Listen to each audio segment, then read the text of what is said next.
আল্লাহ ডাক দিয়ে বলেন, গোলাম শোনো, তোমাদেরকে আমি আল্লাহ সৃষ্টি করেছি একটাই মাত্র কারণটা কি জানেননি?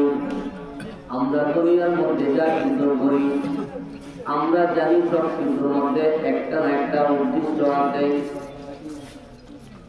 এই জায়গার মধ্যে লাইটিং করছি, বাতি লাগাইছি আলো দেওয়ার জন্য, মাইক ফিটিং করছি আওয়াজ দেওয়ার জন্য, মসজিদ বানাইছি নামাজ পড়ার জন্য।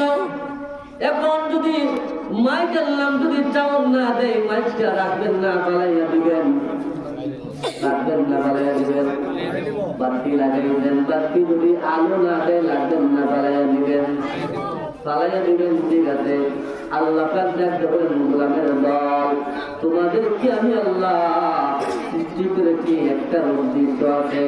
আল্লাহ ডাকতে বলেন, ওয়ামা খালাকাতুল জিন্না ওয়াল ইনসা ইল্লা লিয়াবুদুন। গোলামের দল, আমি আল্লাহ তোমাদেরকে সৃষ্টি করেছি আর জিন্নাতকে সৃষ্টি করেছি ইল্লা লিয়াবুদুন, আই লিয়ারিফুন। আমি আল্লাহ তোমাদেরকে সৃষ্টি করেছি আমি আল্লাহর গোলামের জন্য। সুবহানাল্লাহ। আমার আল্লাহ ডাক দিয়ে বলছেন, তোমাদেরকে সৃষ্টি করেছি আমি আল্লাহর গোলামের জন্য। কোন গোলামি? সবচেয়ে প্রথম নাম্বার হলো নামাজ। আল্লাহ প্রথম বলছেন নামাজ পড়ো, নামাজ পড়ো। আর নবীজি বলছেন, আউয়ালু মা ইউহাসাবু বিহিল আবদু ইয়াওমাল কিয়ামাতিস সালাহ। আমার আল্লাহ সর্বপ্রথম যে আমলের কথা বলেছেন, যে নামাজের কথা বলেছেন, কাল হাসরের ময়দানে সর্বপ্রথম ওই নামাজের হিসাব হবে। আমাদের সমাজের মধ্যে অনেক মর্ম আছে। আমার নিজের চোখে দেখা বাস্তব প্রেক্ষাপট নিয়ে বলতেছি। অনেক ছেলে আছে বিবাহের উপযুক্ত, দেখা যায় রোজা রাখে না রমজান মাসে। এখন তার বাবার কাছে বিচার দিলে আমার ছেলেরা বিয়া করতো, চেহারা নষ্ট হয়ে যাবে। আমি কি মিথ্যা কথা বলছি? আপনার জন্য দেখো আমাদের দিকে আছে উপযুক্ত মেয়েকে রোজা রাখতে দেয় না। আপনার 1 মাস পরে আমার মেয়ের বিয়া ঠিক হয়েছে, নষ্ট হয়ে যাবে। হাসরের ময়দানে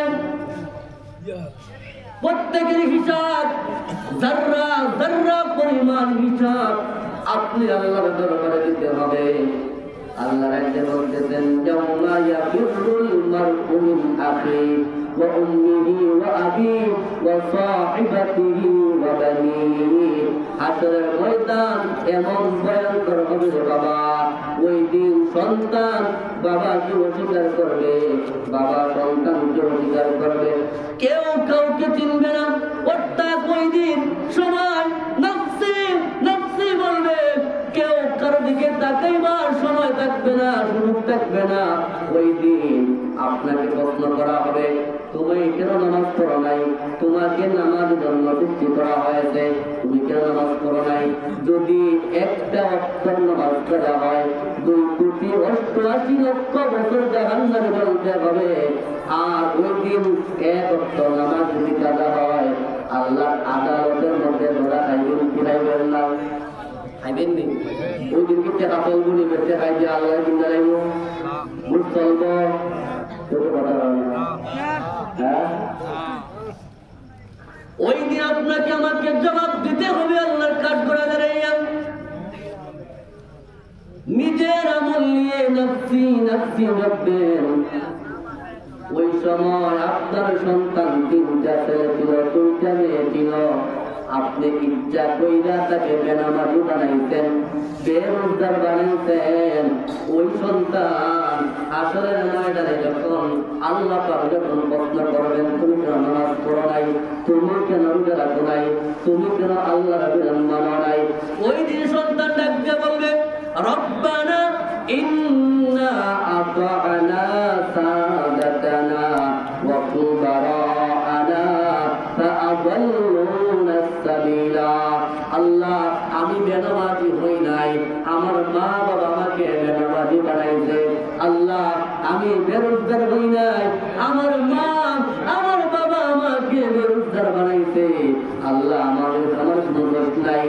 আপনারা বলুন ওই দিন নিজের আমল নিয়ে নফসি নফসি করবেন, আর ওই দিন সন্তান যদি আল্লাহর আদালতে মামলা করে তাহলে বলুন আপনি আমার বাঁচার কোনো পথ আসেনি।